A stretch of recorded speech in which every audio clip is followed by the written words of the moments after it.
ஆம்பள சிங்கம்டா அப்படின்னு சினிமால வரக்கூடிய நாயகர்கள் தங்களுடைய ஆண் தன்மையை உயர்த்தி பேச சொல்ற வசனம் இது.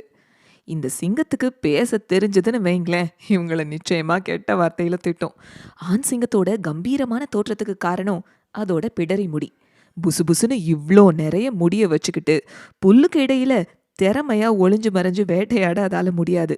தனியா போனா மொசக்குட்டிய கூட பிடிக்க முடியாதுன்னு தான் கூட்டமா வேட்டைக்கு போகும்போது உள்ளே ஐயா அப்படின்னு ஓடி வந்து சேர்ந்துக்கும். சோறு வேணும்ல. முடி நிறைய இருக்கிறதால உடல் வெப்பநிலை கொஞ்சம் கூடி எப்பவும் அசௌகரியமாவே இருக்கும்.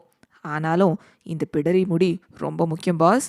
ஏன்னா பெண் சிங்கத்தோட நல்ல மதிப்போட இருக்கணும்னா முடியும் வேணும். அப்பப்ப இப்படி முட்டிக்கிட்டு ஜெயிக்கவும் செய்யணும். ஏன்னா பெண் சிங்கங்கள் தான் ஒரிஜினல் பாஸே. பெரும்பாலான வேட்டைகளை பெண் சிங்கங்கள் தான் நடத்துது.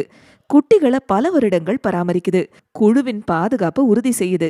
தாய் சகோதரிகள் மகள்களோட வாழ்நாள் முழுவதும் ஒரே குழுவுல வாழுது. குட்டிகள் பெரும்பாலும் தாயின் குழுவுடன் தான் அட்டாச்சா இருக்கும். ஆண் சிங்கம் எப்பவும் அவுட் சைடர் தான். இளம் சிங்கம் வந்தா கிளம்பிடணும். தனித்து வாழக்கூடிய ஆண் சிங்கங்கள் பெரும்பாலும் ரொம்ப கஷ்டப்படும்.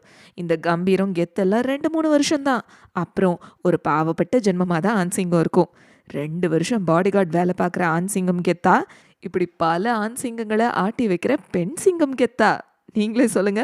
இன்னும் இந்த மாதிரி நிறைய அட்டகாசமான கான்டென்ட் நம்ம சேனல்ல லைன் அப் ஆயிருக்கு. உடனே சப்ஸ்கிரைப் பண்ணிடுங்க.